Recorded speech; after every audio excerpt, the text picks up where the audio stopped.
Hey guys, welcome back to Angel Angela, and on this topic, as you guys can see, I'm going to talk about disengaging from the narcissist. Disengaging from the narcissist. Disengagement is one of the hardest things to do, but one of the strongest things you can do for yourself, because the narcissists, they don't like being alone, and facing being alone builds strength, it builds clarity. It helps you see that people use disengagement as a way to control you. They use other people disengaging from you, people that you care about. And you start to see that at some point people don't even care about the truth. They come together, they make alliances with one another, and they pick and choose people based off of status, based off of looks. You know, the narcissist can put you in a position where they take from you, or they sabotage you, and then they're like, oh, I didn't do it. There's no blame on me. You did it to yourself. They focus only on the bad, right? Even though they've accumulated a lot of bad things, but people will enable them, and people will pick sides. And like I said, they won't care about who's right, who's wrong. They will pick preferences. They will say, oh, this person is sane. So narcissists have a clear, consciousness of who they're ready to engage and disengage with. So they can already in their mind not see you as someone they want to engage with based off of your race, whatever, your color, your religion, whatever. They already know they're going to disengage with you. So it's only a matter of time. So what happens is that these people will engage with other people who are like-minded like them, and will put you in a position where now everyone's disengaging from you. And you have to be smart enough to know that there's two sides to every story. And if, both stories are compared, you'll be able to see who is the perpetrator and who is the victim. But this is why they disengage. This is why they isolate. And a lot of times the people that are fueling them have also been victims of narcissist abuse, so they'll project that hate onto you. And you have to be strong enough to disengage, to stop trying to defend yourself to these people. Or, this person, they have a better chance at life. Look at them, this person is more charismatic. This person, they have, they have money, they have value, they have status. This person doesn't. So this person must be the narcissist, right? So people will pick and choose just by how much money they make. They don't even care who's right or wrong, because they are mutually using each other for supply. Sometimes, you have to disengage from people you care about, because narcissists have them so brainwashed. When you're not around, you have to leave the narcissist to expose themselves with time. A lot of times when you disengage, you're able to actually see the bigger picture, meaning that you can see these people's insecurities, their flaws. You can see sometimes that they're dealing with the same things that you're dealing with, but they don't care about you. They're only consumed with what's happening to them. They're connecting with others based off of their preference to connect to those people. Their disgust with you, their belief of being more intelligent than you. The biggest way that a narcissist can control you is when you're engaging with them, because that means you care. The moment that the narcissist disengages from you, what happens?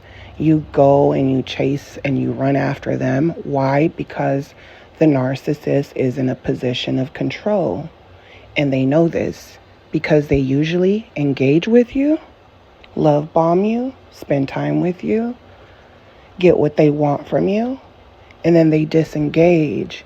And when you're crying, when you're pleading, when you're yelling, what happens? They feel good. They feel good because guess what? They're making you show your pain, and they feel like they're stronger. They feel like they can withhold more pain than you. They feel like, this is why they can share their traumas, and things that they've went through, but they're so far deep desensitized from it. They have no connection to you. So it's very easy to disengage because seeing you act erratical and you're losing it, that shows to them the pain that they feel inside. But then to them, it's like, look at me. I can hold it. I can hold the pain. I'm better than you. I'm stronger than you. I'm smarter than you. You're not going to make it. I'm going to make it. They're competing with you. It's like the Hunger Games. That's how the narcissist views it. And you're sitting here like, I'm not your enemy, right? I'm not your enemy. But to the narcissist, they're looking at it like everyone's my enemy. I got to live my life for myself, right? They don't understand, guess what? Everyone has a life. Everyone feels pain. Everyone needs the strength, right? And sometimes certain people don't have the strength to make their own choices and, are constantly searching for, information. They're constantly searching for wisdom. They're constantly searching for maybe even, going into the past and kind of reliving different things, right? Trying to learn from your past, trying to learn, society. You're caught up trying to almost kind of, catch up with information, right?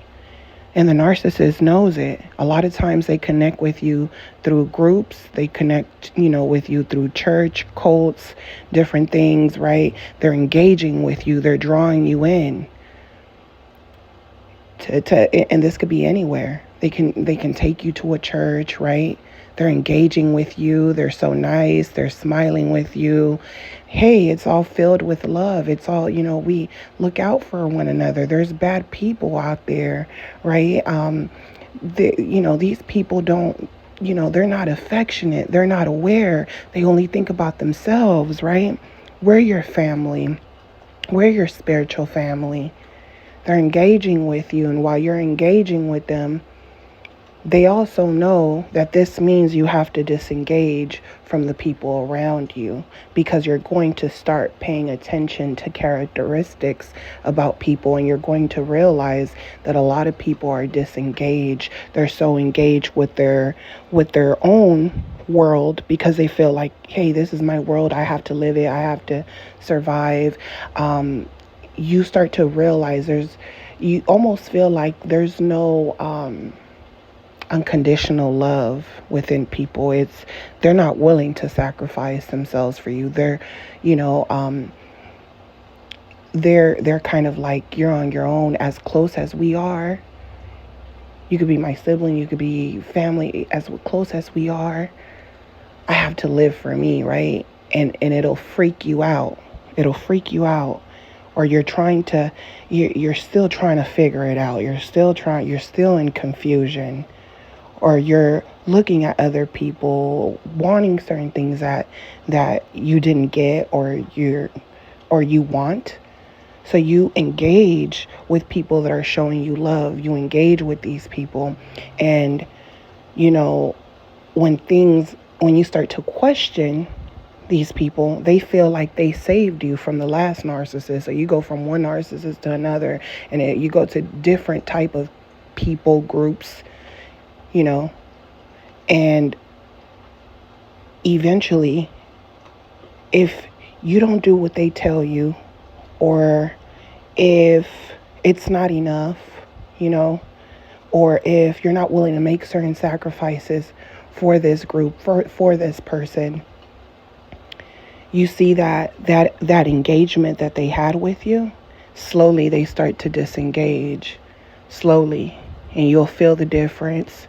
Sometimes that'll put you in a position where you're pressured and you feel like, oh no, I gotta do something to keep this person. I feel them disengaging, right? I've seen this where, you know, a coworker will, oh, you know, my boyfriend's ignoring me. I'm going to buy him some shoes, right? And I'm thinking back when I was younger and things like that, you know, when you're dealing with a narcissist where you're even trying to buy them. Oh, I'm going to plan a trip. I'm going to do this. I'm going to do that. Maybe this is going to make them happy. You start engaging with them. And they're watching. They're like a whole little ringleader. Everything almost is very calculating, and that's how you know these people don't love you, because everything has to be under their control, under their terms. And you could be on your deathbed, you could be sick, and they're going to want to use that situation to control, to engage. But if you say something they don't like, or if you see their behaviors as not being authentic, or if you have things that you want to clarify in order to move forward, they're not going to take validation, and that's what's going to make you want to disengage yourself. You're going to feel like, I have to get out of this situation, because there's no compromising. That means if there's no compromising, there's no real loyalty. If there's no real loyalty, there's no real love. So I can't trust this person. So I'm not living my authentic true self. So you'll study this person, you'll stick around, you'll start seeing how they're playing this game where they're engaging, they're disengaging, and it hurts every single time, because it'll get to the point where you're like, I'm not going to say anything. If I'm trying to figure out why are they acting like this, or trying to catch them in the act, right? They're going to get pissed. They're going to lash out. They're going to victimize themselves. They're going to get abusive. They're going to call me names. They're going to hit me. So I got to disengage. If I engage, it's going to go bad. And all they're going to do is disengage. And I don't want that. So you'll fight for love, right? You'll fight for love. This is you being forgiving. Your silence is forgiveness. And now they're sick of you because you're silent. They're like, she's disengaged, so she doesn't care. So I'm going to move forward with this new supply. I remember times where I realized I can't engage. I got to disengage, because it's just going to get worse. And the more I disengage, the louder they yelled. And I'm not saying anything. I'm thinking maybe they'll feel bad, right? Because you can clearly see my pain while I'm being quiet. And now they're like, you know, all in your face, trying to get an answer, trying to get you to start yelling so that they can hit you or do what they really want to do to you. What they really want to hurt you. They really want to kill you. They hate you. They came to you, but yet they hate you, right? Somehow they victimize themselves but they can't really tell you what you've done to them. So they try to call out the little things you've ever did to them. Meanwhile, they have a whole laundry list. Somehow you look just as crazy because nobody believes who's crazy and who's sane, right? So silence is what, will make people realize, that you love this person so much that you're willing to silence yourself, and people will see that. I remember the narcissist, just mad, because I'm disengaging, and the louder they yelled, it kind of scared me. It startled me, and I kind of like jumped because I thought they were going to hit me. And they were like, why are you acting like I'm going to hit you, right? Like, I'm not going to hit you. And I'm like, I don't know. Like, you're a man, you're stronger. Like, I'm terrified, but you don't think I'm terrified. And I've seen you mad, but it seems like me practicing being silent, it's pissing you off even more. So I did it again, right? Disengaged again. I always wanted to, they wear you out emotionally that you get to the point where you just don't want to fight. You don't want to go and look if they're doing something. You're like, you'll care about these people so much that you have that gut feeling, but you'll just still stick around hoping that they can see the grass isn't greener on the other side. So they'll pick arguments with you now for no reason like they usually do. It's just that you're usually engaged trying to figure out what's going on or fix things. So they'll do things that they always did, but now you could see it with 20/20 vision, and you're watching it and you're like, they're really picking an argument for no reason. So you start becoming like disgusted, and they could see the look in your face, that disgust, So now they're looking at you with evil eyes because they're like, you're disgusted with me, but you're telling me you love me. You don't love me. You're disgusted with me. I'm disgusted with you too. You make me sick too. You try to act like you're so good and so nice, like you're such a perfect person. You don't know what I feel, what I'm going through. They're so consumed with their own hate, with their own trauma, what they've been through. So I disengage. Now they're erratic, calling me names. I'm not saying anything. And I didn't say anything because I remember nights where the narcissist brother would get into fights with the mother of his kid, and he had different women, he had another girlfriend, and it seemed like it almost seemed like they were all aware of what was going on, and it was like they were fighting for his love, and I remember just hearing yelling and crying, and I was like, oh my God, like, why is she yelling and crying like that? I couldn't understand it, because even though there was ups and downs, that type of pain, I couldn't connect to it, right? But the screaming, I'm like, what the hell? And the narcissist is like, yeah, like she basically made it seem like she's crazy, like she's aware of everything that's going on, like she's crazy, because why would you engage with someone like that and basically cry about it? Like there was this disconnection. And when the narcissist said that to me, I was like, if someone is crying and I could hear their pain to the point where I'm like, I could feel their pain. I couldn't feel it, I couldn't understand it, but I could feel it. And I'm like, nah, that's like someone, whatever your explanation is for it, that's not what it is. Like, this person is in pain. They don't feel like they can let go. So when I started to feel that pain, because now it's like you're realizing it and you're mad at yourself. You're mad at yourself for trusting, for being so good, so forgiving. And you're almost like, how could I be so forgiving like that to people, like over and over again? And then even blame myself over and over again. How could I let them gaslight me and tell me that I'm gaslighting them, to the point where I'm questioning, maybe I am gaslighting, but I know what I did. I know what I saw. And I can admit my own actions, but you can't. But you're telling me I'm making it up. What I'm experiencing isn't real, that I'm making it up. So it's like you're just basically talking to yourself in a mirror, because they're just projecting and reflecting these things back to you. And because you're engaging, they feel like, I'm just going to keep you in the fog, because you don't see that this is who I am. And you're like, no, this isn't who you are. This isn't who you are.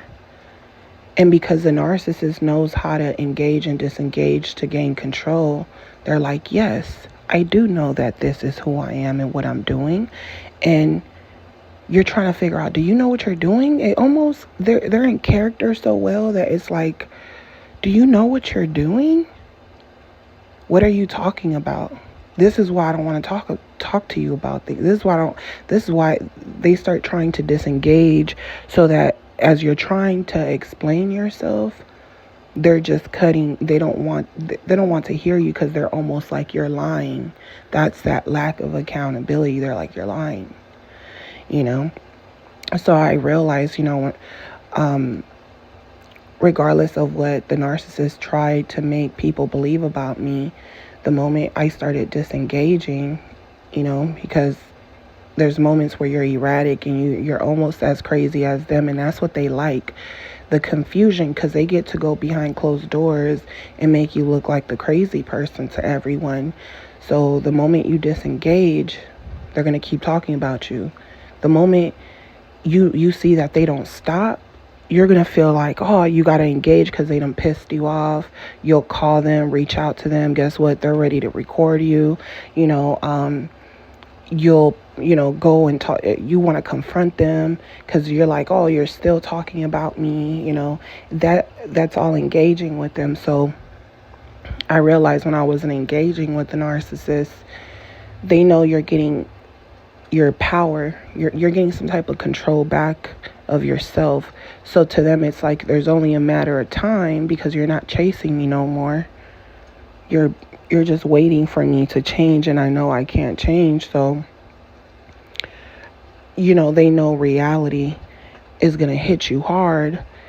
And to them, it's like, I'm going to still stick around until I secure supply. And I'm going to keep engaging with you. And I know it's going to hurt you, but hopefully you're healing while you're disengaging, because I'm going to start showing you who I am, so it can help you disengage quicker, because now that's when the abuse is going to get tougher and tougher.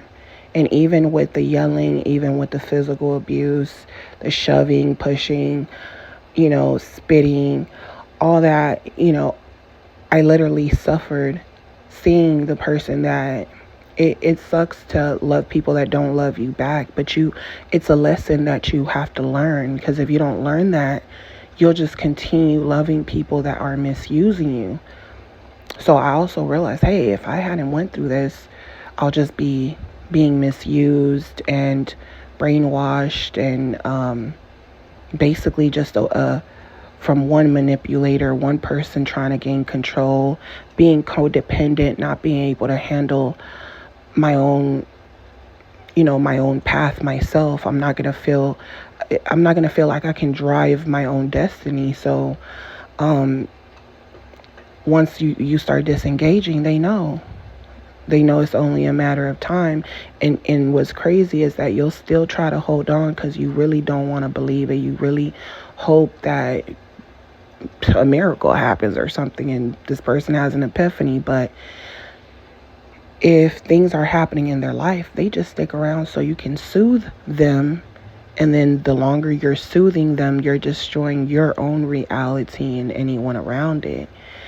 And that's one thing the narcissist said to me. They said, "You don't love me.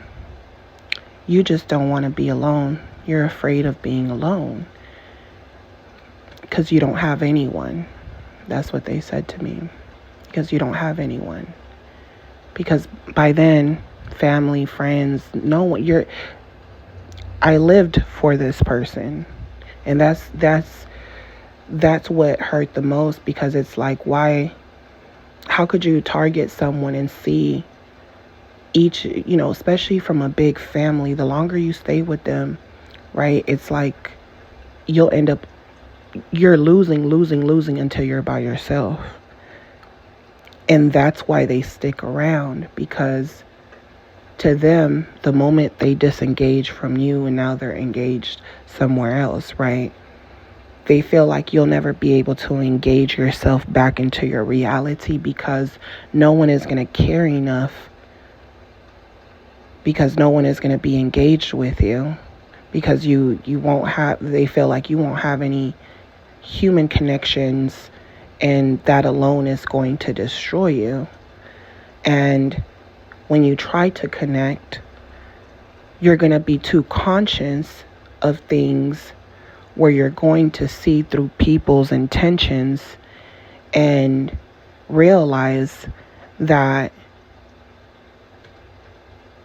people aren't perfect, and the narcissist just was trying to isolate you.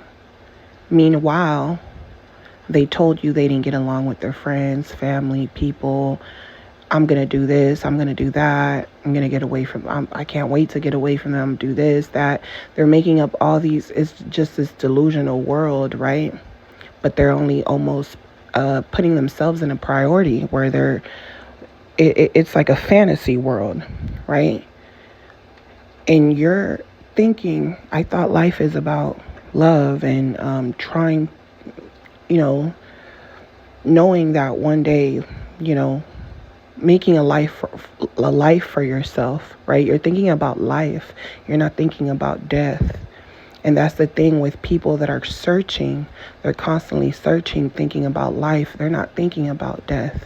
So when the narcissist brings you death, right?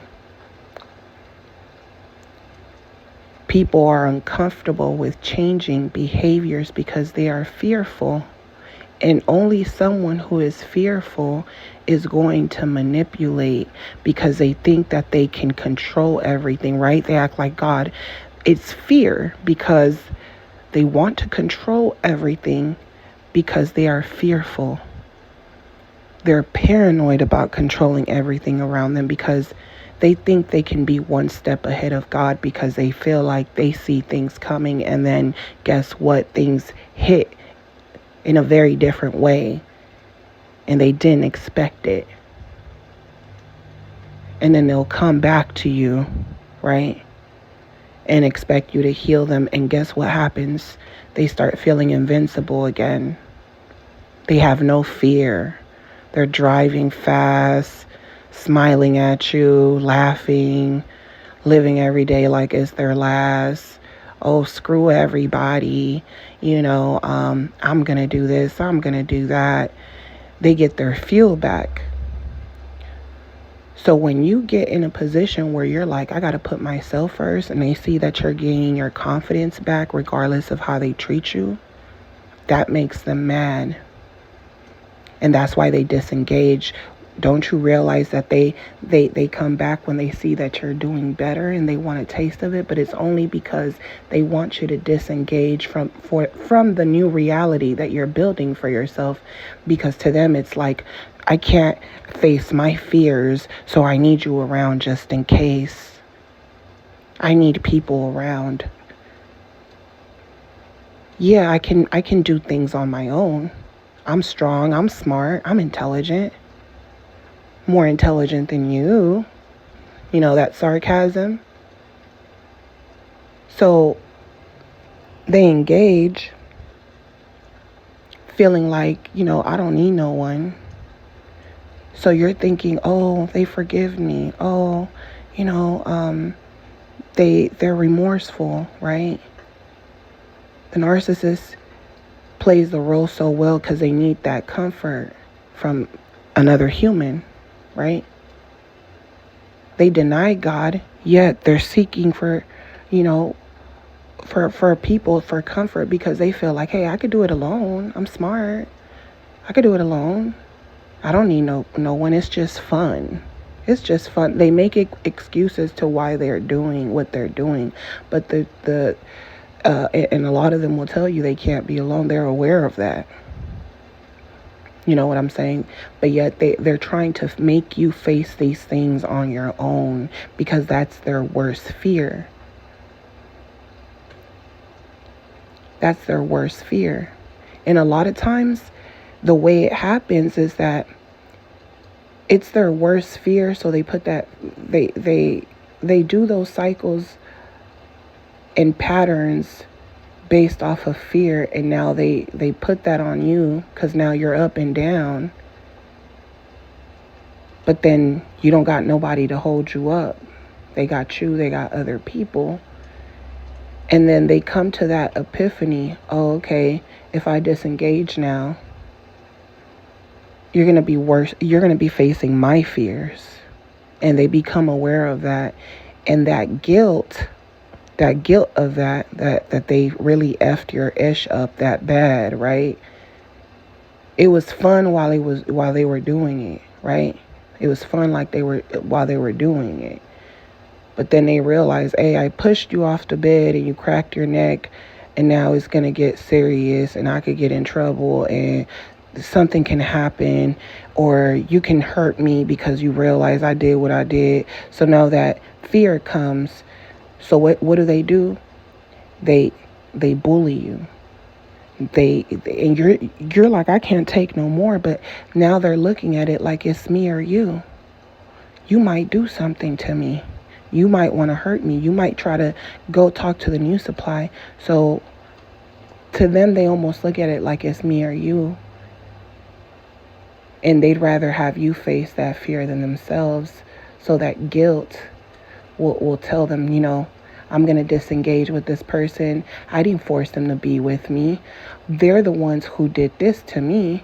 They're the ones that shouldn't have done this. They get mad at you for things that you did out of stress, out of, anxiety and hurt. Instead of seeing it as hurt, they don't care about your feelings because they're so consumed with their own reality and feelings that they'll say, oh, I'm going to disengage. They know it's going to be painful for you. But to them, it's like, well, I didn't bring you in this world. I didn't do this. I didn't force the gun on your head to stick around. So they're just gonna validate excuses, or they might even blame you and say like I said, they might hold on to things that you did based off of pain. They weren't in pain because of you. They were in pain because of themselves. They were in pain because of their past. They were in pain for many different reasons, and they were never honest with you. So you're not dealing with an honest person. You're dealing with a fearful person that lies and manipulates and does anything just so that they won't have to face their own fears. And you can relate to them, right? So you forgive them. You keep forgiving. Even when they're gone, you'll even forgive them. Or even though you're angry, you don't wish anything bad on them. Once you realize, hey, this person leaves you for dead, that's when the anger starts. They knew the anger was going to hit. Now they won't, they'll breadcrumb, come in and out. And eventually, the more the more they see that you are a different person, you start to see that they're a different person too. They're creating a new life for themselves with other people. So now they see you still haven't found yourself.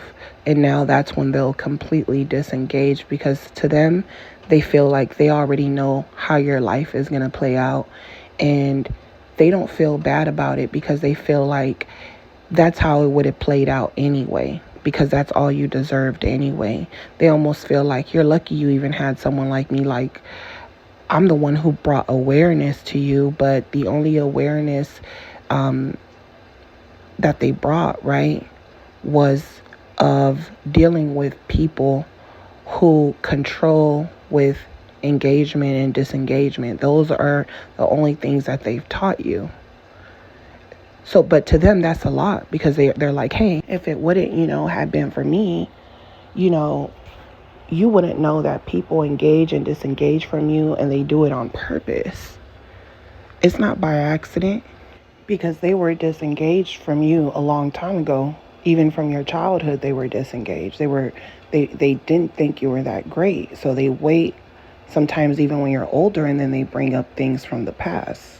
They do this so that they can mask their own narcissism, and so that they don't have to take accountability as adults, because a lot of times these people you looked up to, they can keep doing that same game over and over and over again, but it's always going to end the same because of the intentions.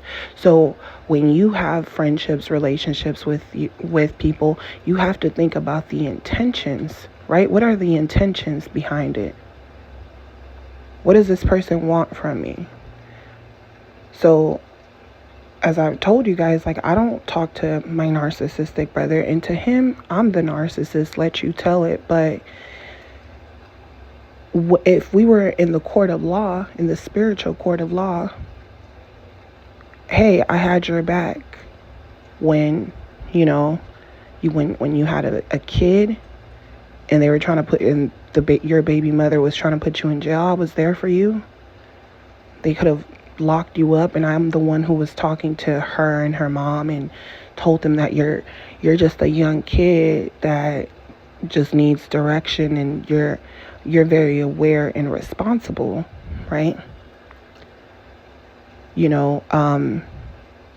I was with you when, you're messing with a married woman, and I'm telling you, I'm teaching you principles, right?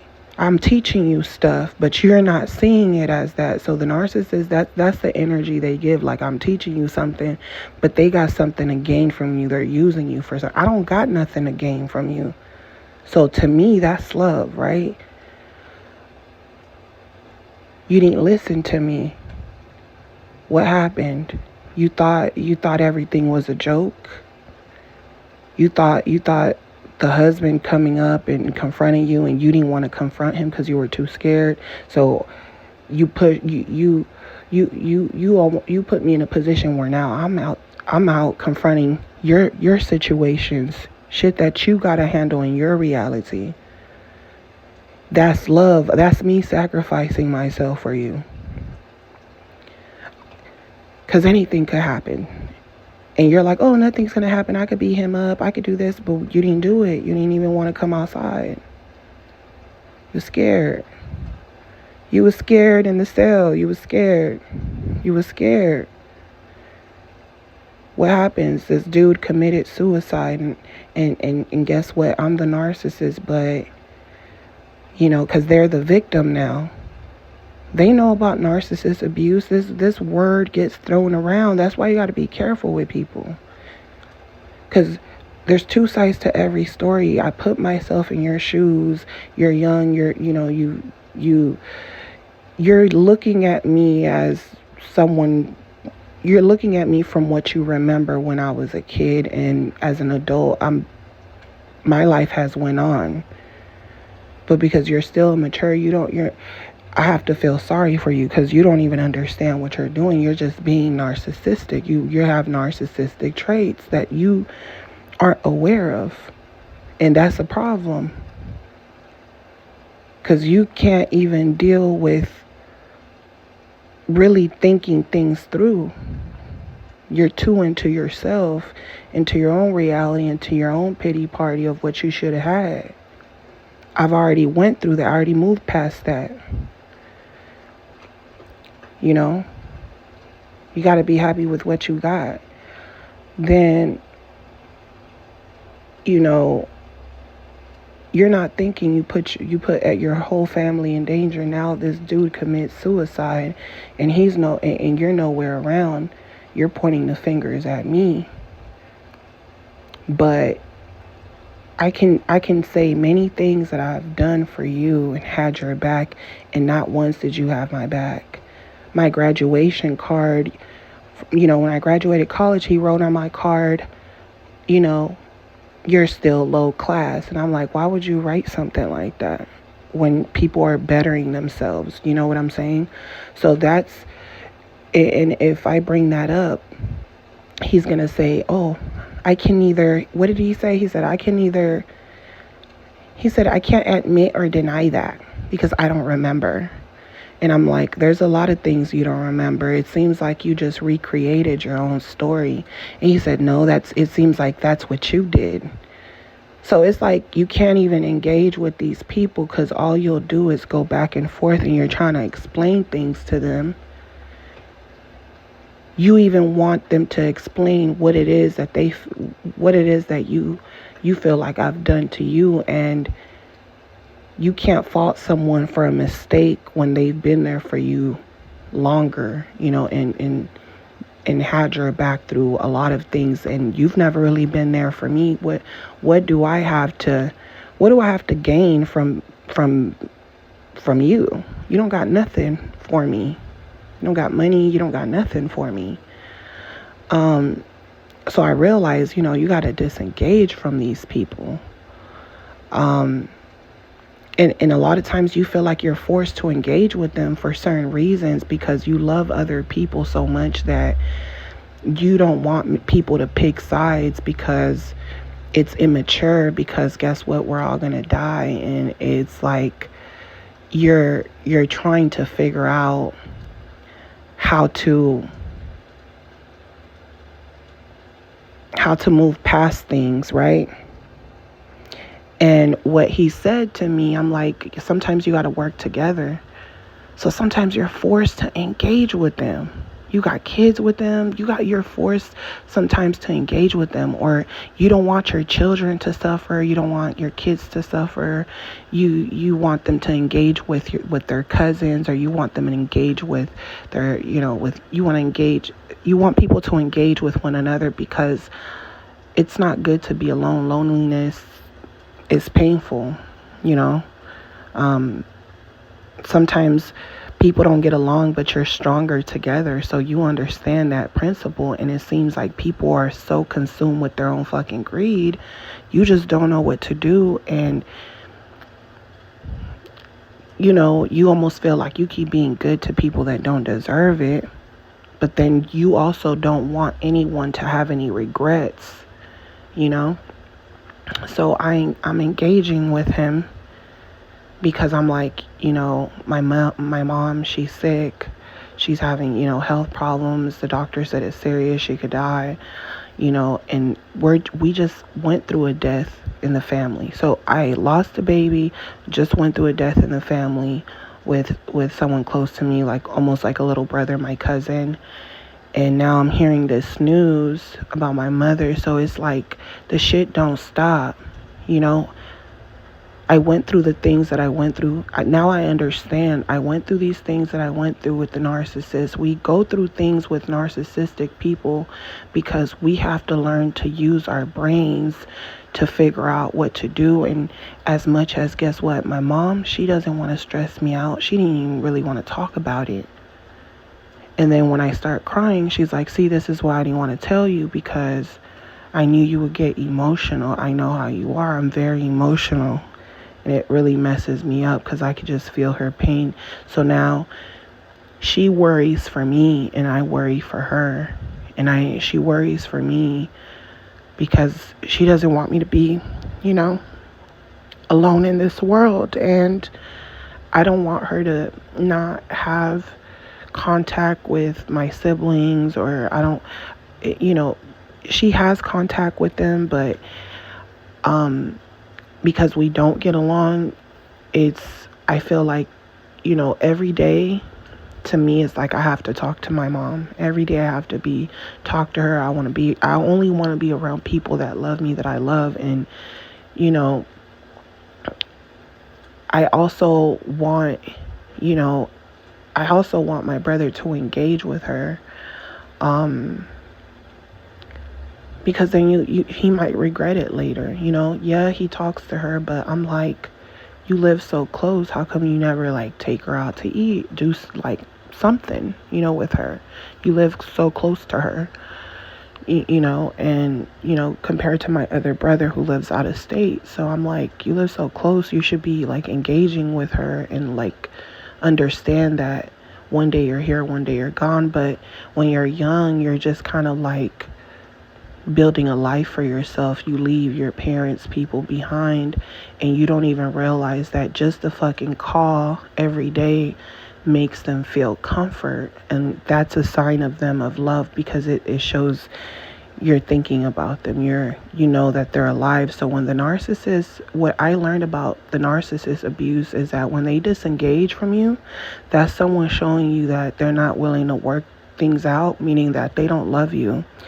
And the longer, when you break up, you're counting the days, and eventually the years pass, and then you realize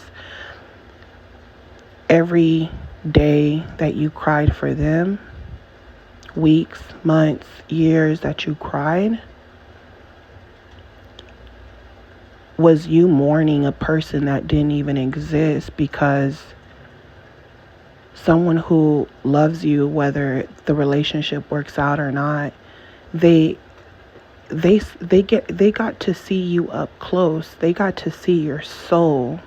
And when you realize that someone got to see your soul and they could just disengage with you like that, you realize they didn't even love you. So then you're suffering through that even when they're gone, because you're like, someone disengaged from me and I cried for nights. I ached. I felt like I died, like life didn't have no meaning. The things that I once wanted, it feels like all my dreams are gone, and now I'm in this nightmare, and it feels like I'll never be able to dream again, because life is just hitting me left to right. And just when you thought, you wanted to live, you realize, I'm going to die. The people around me are going to die. We'll be non-existent. And you realize they didn't waste no time in moving on. They didn't waste no time in living their life. Their lie, should I say. Living their lie.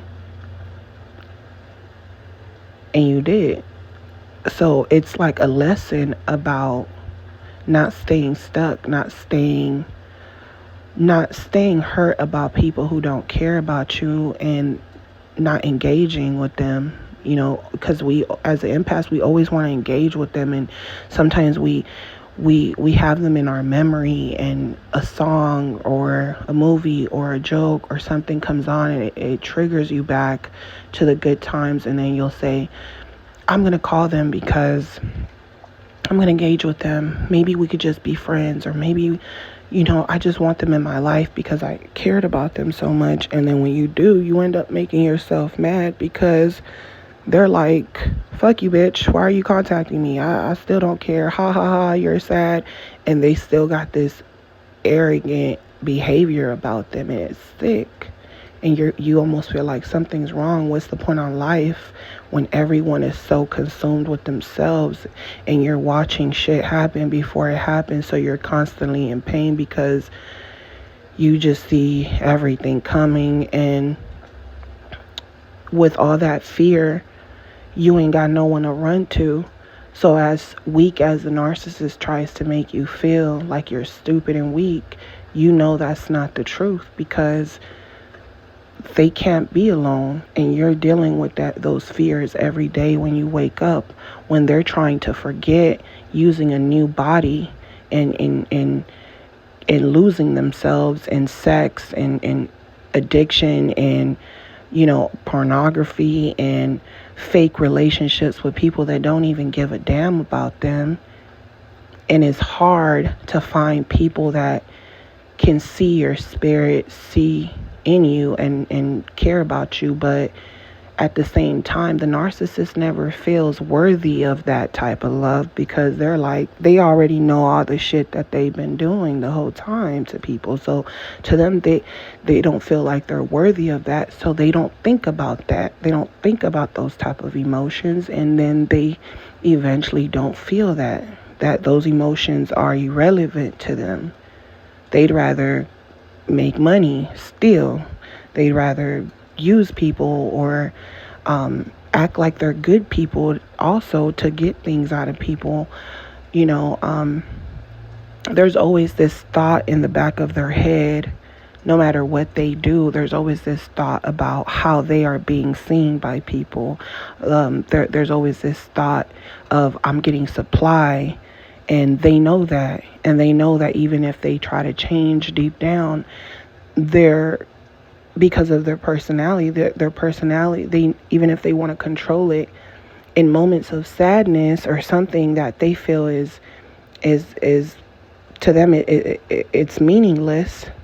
They want to smile and laugh, but they know that's not a normal emotion. So they're going to force themselves to keep a straight face, to keep you engaged, thinking they care. And a part of them would, will have a blank look. They kind of want to laugh, smirk a little bit. And to them, it's like they don't even want to do it, but they're doing it. You know what I'm saying? They don't even want to do it, but they're doing it because it's natural. It's a behavior, a pattern that they've been doing for a long time. So that's why you almost have to forgive them, because there's an arrogance and ignorance in them that they hate about themselves, but they lie to themselves and tell themselves they like it. So the big smile that you see in front of you is really fear. But if you can look up to them, it's supply, it's control. Because that's gonna give them meaning, So this is why it doesn't matter whether things are good or bad. It gives them fuel, it gives them energy. Any engagement with them is supply. Any type of engagement they get from people, strangers, people that they see at the store, all of that engagement is supply. Because people can't see the real them, so they can become whatever they think people want. So that means they're more consumed with other people, but in the wrong ways. So you almost got to question, what do you want from me? Right? So I'm engaging with my brother because I'm like, I'm telling him, she's sick. I'm telling him what the doctor said, what the specialist I'm going to take her to. And he's like, well, what's your point on telling me all this? Like, what are you trying to, say? I'm just saying you should call her more. What do you mean? We do talk. We do talk. I'm like, I know you talk. I know that you guys talk, but sometimes you don't talk for days. All I'm asking is, while she's going through this, because she's very fearful, and it makes me fearful for her because she wants me to be, she's looking up to me because she's weak. She feels weak. She needs somebody. That fear is there for her. She needs someone that's strong. But because she saw me cry and she knows I'm emotional, I have to be the one, to not give her that fear, not make her more scared than what she is. So I have to reverse the roles. She doesn't want me to be fearful, but guess what? I'm an adult, so now the roles have to be reversed. I have to be stronger for her, right? So all I'm asking is, I'm engaging with you as my sibling because regardless of how we feel, the roles have changed, and now you have to have more awareness in the seriousness to know that we have to engage so I can keep you updated, and so that you can also, value your time more. I'm not as evil as you think, you know what I'm saying? But because this is the fake story you've recreated with other people, you're trying to remain angry even though you're the one who effed me over. Because you can't tell me you've done anything for me. You've gotten more out of me than I ever got anything from you. I couldn't even get a congratulations on a damn graduation card from you because you're so consumed with yourself. But he's recreated his story, and he basically, because my other brother and him don't get along, and he's like, well, when I spoke to our other brother, the fourth time he apologized to me, I actually knew he was really remorseful because he was crying. You don't really sound remorseful, and you want me to engage with you playing games. And I'm like, so I have to cry for you to engage with me, but I'm apologizing on my behalf, but it's only for reacting to what you did to me. What I did to you, that's where the delusional comes in. And he's like, see, there's no point on us talking because, see, it took me to forgive him for crying. I'm like, look, I'm trying to engage with you because of a common denominator. It's besides the point. And when people ask for forgiveness, they don't have to cry. That's fake. That means you want me to fake cry. Some people fake cry. You know what I'm saying? And when you forgive someone that can't even accept what they did to you to make you react, you're telling me, you didn't even want to tell me I'm asking you, why would someone react for no reason? And he said, you must have been on drugs just like my other brother. And I've shared with you guys, my brother was on drugs. So I'm like, I've never done drugs. Like, I might have smoked some pot here and there, but no, not like my brother was tweaking. Like, he was literally tweaking. So the fact that he compared me to him, it made me feel like the hate he has for him, he's projecting it onto me. So I'm like, you're projecting hate from him to me because I've never done nothing to you.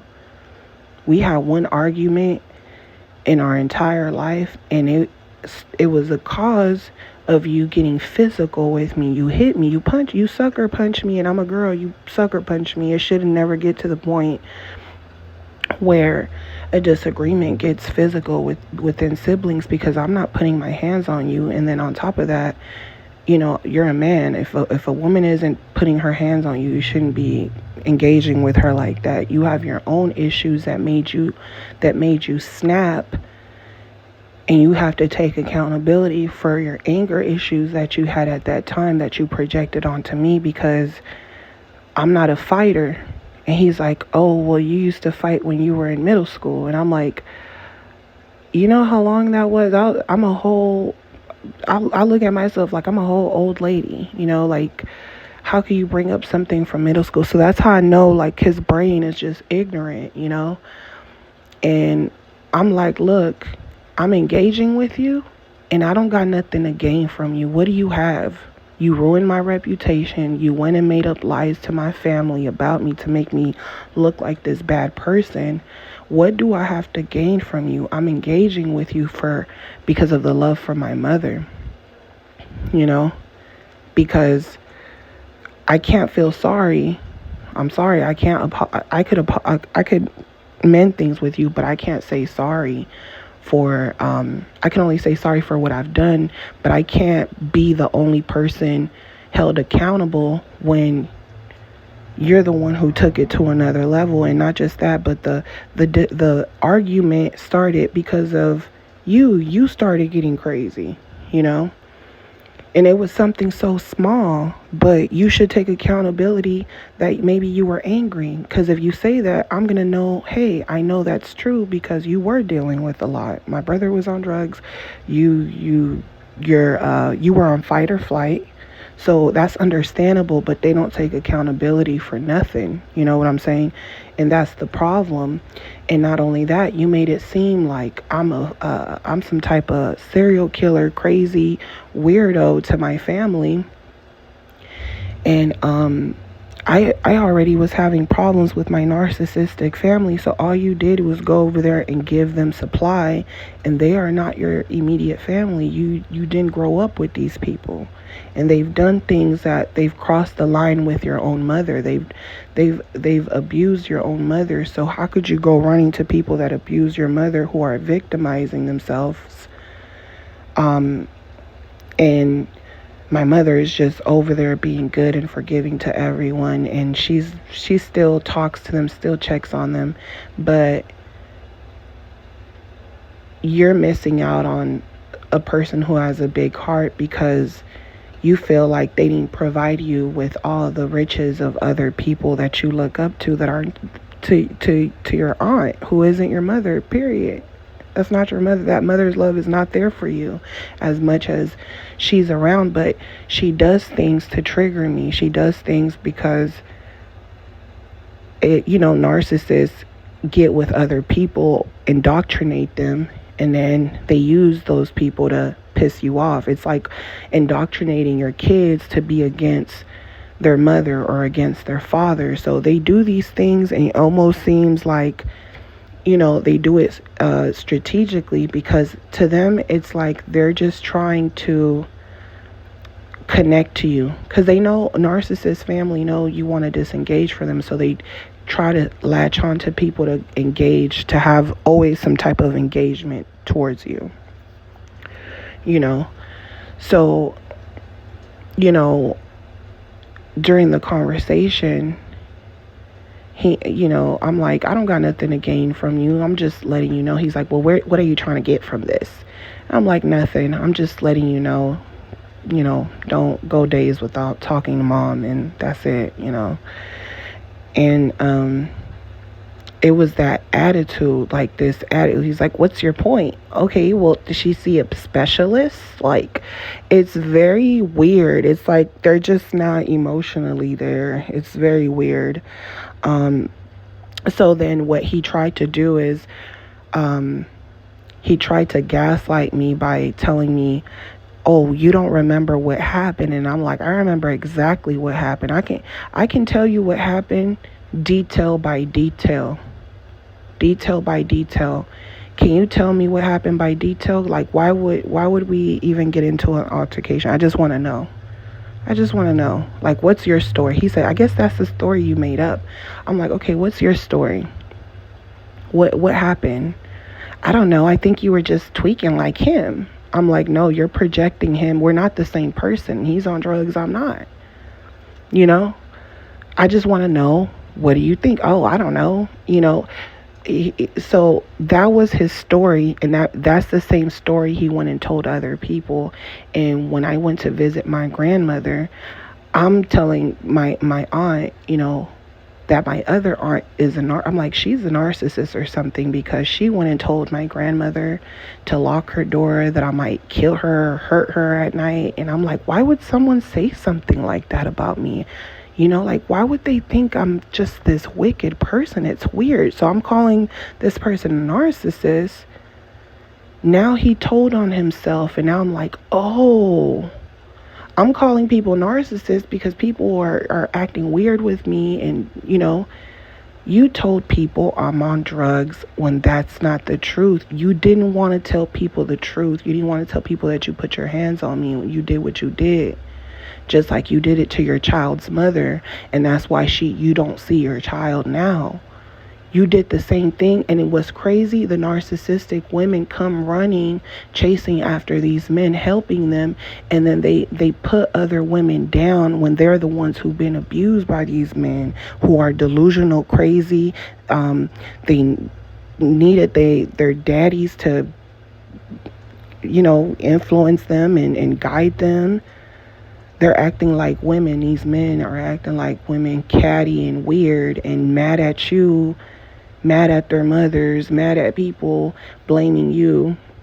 And then these women, because they put themselves in their shoes and they feel sorry for them, they'll pick their side even though they're wrong. And then when the women, now you get left by your husband, now you get treated the same. I gotta watch you get your karma. I'm watching you get your karma, but it doesn't make me feel good because I'm a woman and I get it. But I also know that as much as you're victimizing yourself through narcissist abuse in a relationship, you don't realize that you behave like a narcissist to people outside of a romantic relationship. So as soon as he lied on me and said, I don't know, you must have been tweaking like him, I said, tweaking? I don't even do drugs. I said, think about it.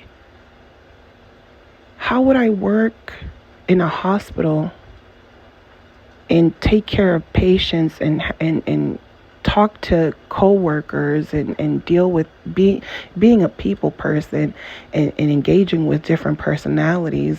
How would I be engaging with people if I'm tweaking? Think about what you're saying. Oh, I got another call now. He disengaged. I got another call now, because they don't want to tell the truth. They don't want to validate you. They don't want to feel guilt, remorse, none of that, because to them, they never cared about you before the incident. I'm looking at my graduation card, and I'm like, oh, he put, low class. You're still low class. And I'm like, you had hate for me deep down inside way before this altercation, because I found this card when I was cleaning out, like spring cleaning and stuff. And I found the card, and I'm just opening a whole bunch of cards, Christmas cards, Thanksgiving cards. I'm just opening them up just to read them again, just to read what people say, because when you get them, you read it, you put it away. So I was just kind of like going over all the cards that I had got, accumulated over the years that I had in the box. And I found the graduation card, opened it, start seeing what everyone said. And I'm like, why would he write that? So he always had a perception of me. And no matter how many times I was there for him, he's trying to bring up something I did in middle school, which doesn't even make sense. And I told him, I'm like, you know what? I don't think you know me, and I don't think you ever knew me, and it's crazy because I'm your sibling, but I don't think you ever knew me or know me as a person. You don't view me how other people, like my friends and my mom and other people view me, because you never got to know me, right? So I realized even with the narcissist told me, you never knew me. And that's because they had a fake facade, a mask, right? You never knew me. And I realized, a lot of times you're around people and nobody really knows each other. You just have an idea of what people are or who they are based off of how they treat you, or, or just their physical or their interests. But that's not who that's not who that person is. Right? You're thinking about, something I did in middle school, but who am I to you? Who have I been to you? What kind of sister have I been to you? Do you not remember when I used to walk you to class? Don't you remember when you had panic attacks and I used to hold you and hug you? Anytime you had trouble with, you had got someone pregnant, I'm here for you, here behind you. Anytime you did something that was, you're crossing the line, the boundaries, you're sleeping with a married woman, and now you're putting other people's life in danger. As soon as I tell you the stuff that you're doing that's getting other people's lives in danger, now you turn on me. But guess what? I'm not your parent. You're mad I said something, right? But that means you don't know me. You think you can act like a narcissist, like you are around your friends, and make fun of people and do weird shit. And now our personalities are clashing. And you think I'm the weirdo because you're thinking about choices I made when I was young. And you're young, so I'm trying to be the bigger person. But then you don't have there's no accountability, so there's nothing I can do. And when you're close to people, family, friends, the people you love the most will hurt you the most. And what's crazy, when they turn on you, they almost want to hurt you. They want to kill you almost. They want to kill you off. They're wishing jail on you. They're wishing you in a mental hospital. They're telling people you're crazy. They're telling people you're obsessed. They're telling people you got anger problems and you're just in pain. But you got to disengage, because the moment you engage back with them, you're going to see that no matter how many years go by, they don't change. They're going to, whatever lies they told when they decided to disengage completely from you, they're never going to look back and look at you the same. They're never going to look back and try to tell you it's true, because whatever is going on in their life now, they'll feel like you're trying to bring up the past, and it's all it's going to do is piss them off, and it's going to piss you off. And now, you know, they're going to a lot of times they want you to get angry, because that's going to fuel them, and that's going to be their whole thing. When they disengage from you, it's going to be power, right? Just like if you call a narcissist out on their BS, you're watching the BS, or you're calling them out on the BS, and then they're ignoring you. They're like, they're disengaging from you. In their mind, they're thinking, I'm going to get you back. So when someone disengages from you, you engage with them, you feel like you're standing up, they're going to try to get you back. When they try to get you back and you don't, see, the thing is, when they try to get you back, you'll engage with them again now, because they're like, that's what they wanted. They wanted to piss you off. They wanted you to go and talk to other people and all that weird stuff. So guess what? They're going to go and say, I'm going to get you back. I'm going to get my power back over what you just said to me, even though it was the truth. So now they're going to try to get you to keep engaging with other people and keep running in circles in your mind, upset at what they did to get you back. But when they get you back to someone else, and now you don't hurt anymore, because you know what they're trying to do, and you disengage, or someone at work tells you and comes up to you and tells you, how do you feel about that coworker? See, they're trying to fuck with you. Say they're trying to fuck with you at work.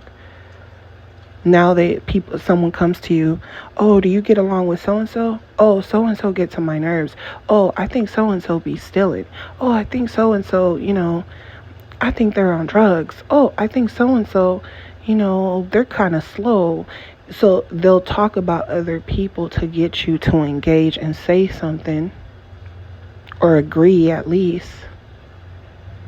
And now that's going to give them fuel to keep engaging you in conversations with other people, because now they're going to bring you up into the engagements of the conversation.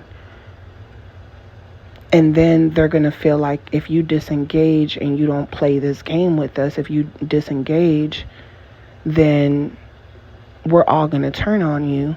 But if you don't engage at all, then when shit goes down, you ain't gonna have nothing to do with it. And even if they try to point the fingers at you, you're gonna have to take me to court. I want to see the evidence. I want to see who I talked to or what I said. And guess what? The person who they're going to want to know the same thing, and they're gonna know it's not in your character.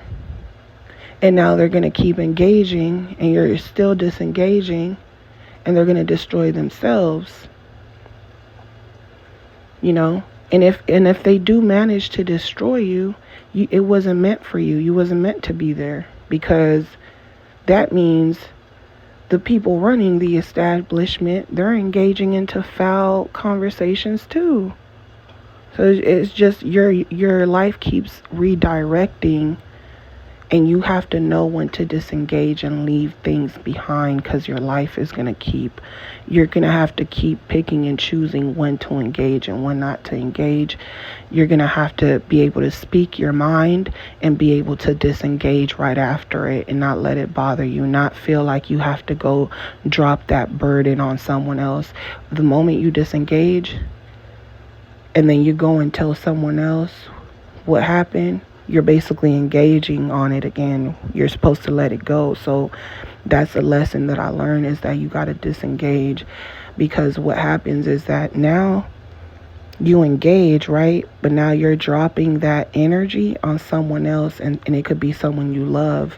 And even though that person might not got nothing to do with it, you're making that person feel bad. And the narcissist, it gives them fuel when you engage with them, and even if you don't engage with them, you engage with someone you love and care about. It's witchcraft. And that's why,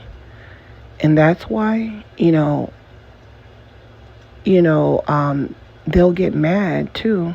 They'll get mad when you go and talk to people. But in reality, right, they're happy you're talking to people, because they know eventually people aren't going to want to keep talking about the same thing. And the narcissist, when you lose people, they almost feel like, haha, you know, you're losing them because you're obsessed with me, because I have control over you. And they're almost laughing at your friends and family and the people who actually love you. They're laughing at them because they're like, look, you guys don't have control over her no longer. I do. Look, she doesn't even want to engage with you. You guys don't have no control over her. I do. Watch what I do when I finally disengage. Reality's gonna hit you. So this is why these people play that they engage and disengage. When you disengage, you have to disengage completely, and you can't drop that load on other people, because you should know that these people, they don't change, they don't want to change, and they're not going to change for you. They might change for other people, but even though they change for other people, there's still going to be a price to pay. So you don't engage, don't seek revenge, because I've lived long enough to at least understand that you can't run away from God. You can't run away from life. You can't run away from reality, because guess what? We all bleed the same. We all go through the same things in different ways. And you'll start to see that most people are engaging with narcissistic people on an everyday basis. They're constantly, they're taking their focus from reality, and they're engaging in gossip, and they're engaging in other things. They're distracting themselves with gossip, and that the gossip itself is going to destroy them, because they're engaging in things where they're transferring the narcissist energy into things that have no value to them, but it's giving them enough fuel to feel comfort so that they don't have to face their fears, So if you know you've done everything you could, you try to speak to these people, you try to tell them how you feel, you've been open to them explaining how they feel, or you've been open to seeing their side of the story, but there's too many lies in their side of the story. They don't want to even take accountability. There's nothing you can do.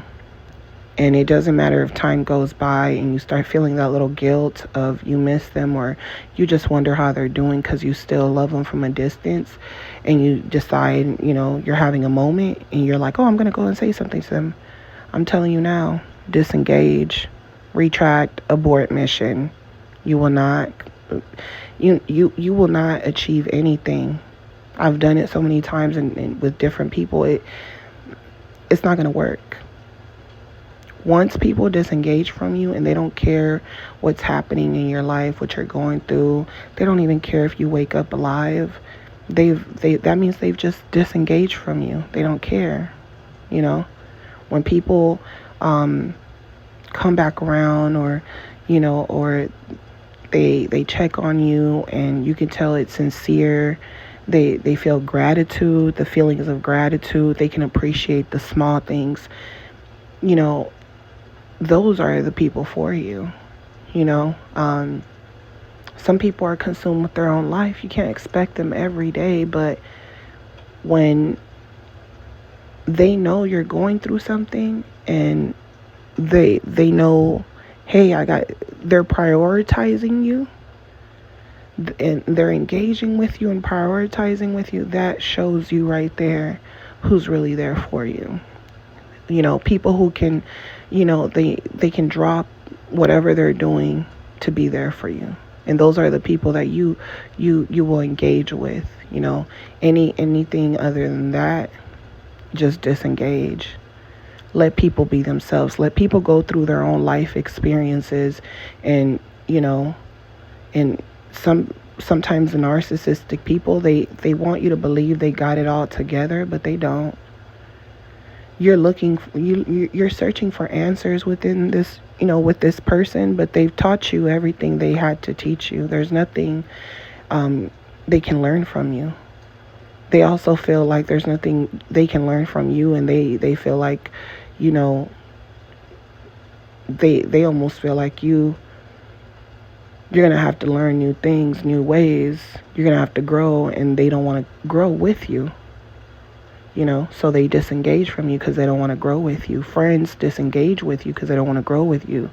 They want to have new friends. They want to have other people. So you realize that people will disengage with you, and you have to have peace with that, instead of trying to seek why, why someone just stopped calling you out the blue and doesn't pick up. Just disengage. If they engage, you don't have to be upset. You don't have to be angry. You have to let people be themselves. You have to let them mourn deaths, mourn relationships, but you being able to be there for them at the end of the tunnel, that's going to show them the difference between you and the narcissistic people in their lives. So I'm sending you guys lots of love, light, peace, and your healing. If you guys enjoyed this, don't forget to like, share, comment, subscribe. And if you guys want to book a session with me, you guys know my booking information is always on the description. And as always, I'll talk to you guys on the next one. Love you guys. Bye.